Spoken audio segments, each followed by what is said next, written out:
сайн байцгаана уу? Та бүхэн сайн шиний минь төргий. Намайг Бямбагийн Түмэн Дамбал гэдэг. Тэгээд миний өмнөх бичлэгүүд үзсэн хүмүүс мэдж байгаа байх. Би Америкт яаж эмчийн шалгалт өгч мэргэжлээр ажиллах вэ? USMLD юу юм бэ гэх талаар мэдээлэл өгчээсэн өмнө. Би ингээ гадаа сайхан сууж гинөө. Гадаагаа сайхан нарлаад, энэ чимээгүй, сайлах амьсгалаад, сайхан нарлаад ингээ сууж гинаа.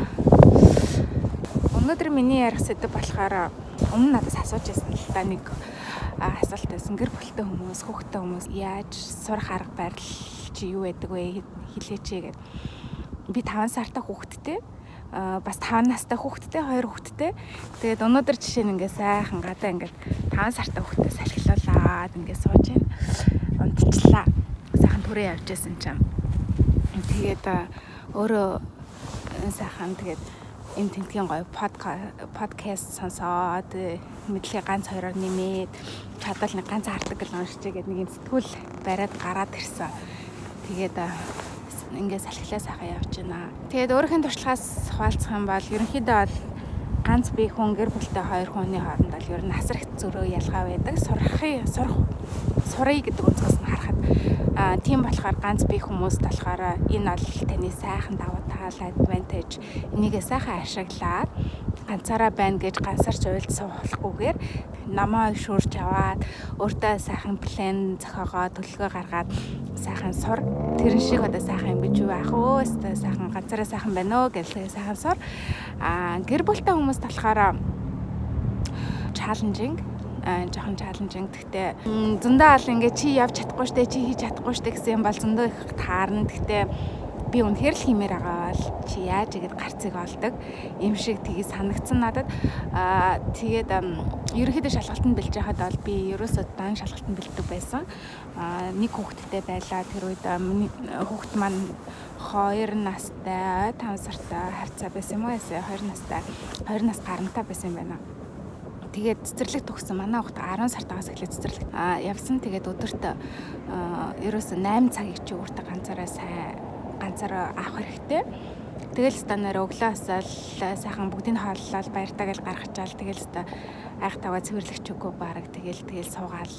Тэгэл яг цагаар суугаал. Өдрийн цай хүртэл сайхан суугаал. Өдрийн цайгаар бас чайлт ганц юм идчихэл буцаал цагаар суугаал. Орой хоолны цаг хүртэл суугаал. Орой хоол болохоор босоод хоолоо игээл. Тэгэл нөгөөдөл орж ирээ хаалаа сайхан идчихэл. Бүгд ингээд бушуухан төргөн байранд нь оруулж аваад нэг жоохон тэд нартэйгээ цаг өнгөрөөгөл тэгэл оройн дахиад суугач шээ. Ингэж ер нь бэлддэг байсан. Тэгээд хоолундаа болохоор нэг мөсөн хийгээд хөлдөөгөөд өөртөө амарчлна. Ерөнхийдөө бол өдөр 8 цагийг бол яхаараагүй ганцаараа авах хэрэгтэй. Тэгээд өөртөө би ингээс гэр бүлтэй амар хэцүү юм хийж гин гэж стресс өгч болохгүй.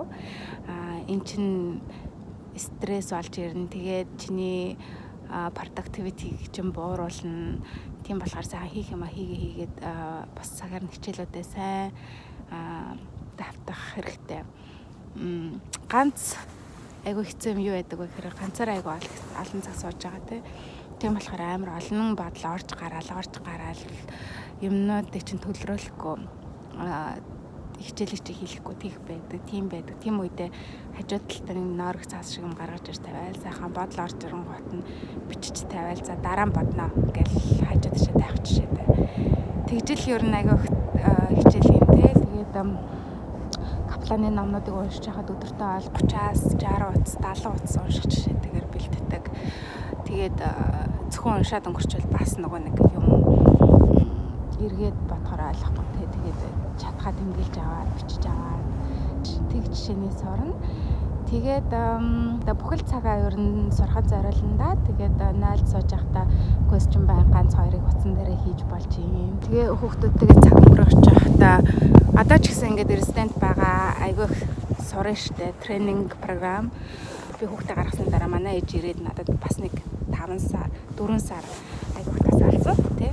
Тэгээ хагассан сайдэр ингээд ээжигээ бас гэрээсээ гаргах хэрэгтэй. Тэгэхээр хүүхдээ аваад ээжигээ аваад моол хийдэг. Тэгээ сайхан моолоор хэсэг ямар хэсэлжээд хүүхдтэй нэг лего авч өгөөл ээжигээ за нэг дэлгүүр араараа гэжэл өөрөө тэгэл фуд картн дээр суугаад хүүхд маань легоо авлуулал өөрөө нэг 2 3 хуудас юм шиг жишээтэй. гэх мэтчлэн тэгэл сурдаг. Тэгээд өсөх юм бол бүх юм болдог. Тийм болохоор та бүхнийг айгуу тийм топ гэдэг айгуу тийм зоригтой, хатуужилтай, сахилах баттай байгаад энэ шалгалтаа өгөөсөө гэж хүсэж байна. Зүгээр гэрэх нэгэ чи байжээ, би нэг шалгалт өгөх гээд байна. Тэгээ юм дуусчаад ингээд эргээд би ингээд та нартай анхаарал хандуулнаа гэдэг юм бол бас байж болохгүй юм шиг санагдсан. Ягаад гэхээр энэ шалгалт чинь 2-3 жилиг авдаг. За тэгээд матчинг процесстэй гэх юм бол тэгэл баг 3-4 жил болоо сонжрох магадлалтай. 2 жил хамгийн бага. Тийм болохоор тэр хүмүүс ч бас амьдарч байгаа.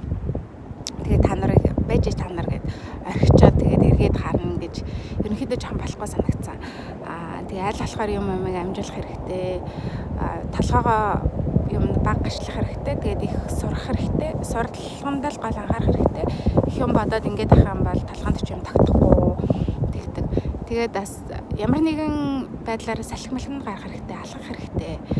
Одоо ингээд сайхан би салхинд гарч байна. Энд чинь бас надад хүүхдээ салхилуулж байгаас гадна надад айгуу том тийм тархинд маань ингээд юмыг ингээд сэрэг болгоод эргээд ингээд юм уушгаар тогтож авах чадвар юм сайжруулад тэгдэг. Тэгээд би шалгалтанд бэлтэж байхдаа усан сэлж чаддаггүй байсан. Тэгээд усан сэлгчээлд авдаг байсан 7 хоногт нэг удаа явдаг. Тэгээд бас сэлж сурсан жишээ нь айгүй олон юм зэрэг хамт сурсан. Юм сонирхож оролдож би пиано төгөлтөр хороо оролдож сурж байсан тэр үед бас зүгээр яг нэг заав ингээд нэг жоохон өөртөө нэг завсар гарахаар нь арай өөр юм хийх хэрэгтэй. Байнга ном бариа суугаад хаар заримдаа айгүй итгэхгүй уншлага ирээдэн гэдэг юм хийдэг. Тийм болохоор ингээд жоохон гарсан заваар нь болохоор ингээд өөртөө сонирхолтой өөрийг чинь би хаяа нэг чинь чилээ гаргачаар тархинд чи арай нэг жоохон сэрэг өөр юм оруулчихаар тийм ямарваа нэг юм их оролдох хэрэгтэй гэж надад санагцсан.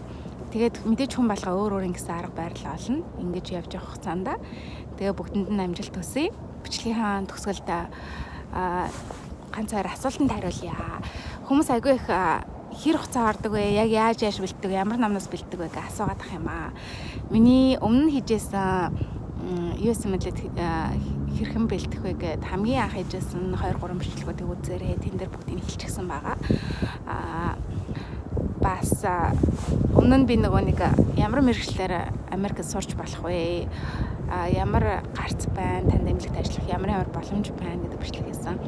Тэрэн дээр болохоор технишн лабораторийн технишн хийдэг яаж Америкт ажиллах вэ гэсэн асуулт ирсэн байсан. Тэгээд энд ямарваа нэгэн мэргэжлийг эзэмшээд ялангуяа эмнэлэгт ажилладаг мэргэжлийг эзэмшээд дараа ажил дээр гарна гэхээр тэрний лайсенс технишн гэдэг тодорхой технишн лайсенстай байгаа. Тэгээд тэр лайсенсийн организашнууд гэж бас байгаа. Хэрвээ тэр ямар организашн ямар лайсенс авд юм бэ гэвэл тэр сургуулиуд руу уцтаад асуугаад мэдэж болно. Тэр организашн хандаад байм одоо Монгол төгссөн хүн байгаа маа. Яаж диплома танахтаа equal болох вэ, адилхан болох вэ гэвэл хэлээд өгөх байхаа. Тэгж хандаж үзээрэй. Шүдний эмчийн талаар яаж шүдний эмч болдог вэ гэсэн. Шүдний эмч болоход өөр шалгалт өгдөг. Юу юм бэлээ өгдөггүй. Тэр шалгалтын нэрийг би одоохондоо мэдэхгүй байна. Тэгээд найз нараас асуусан.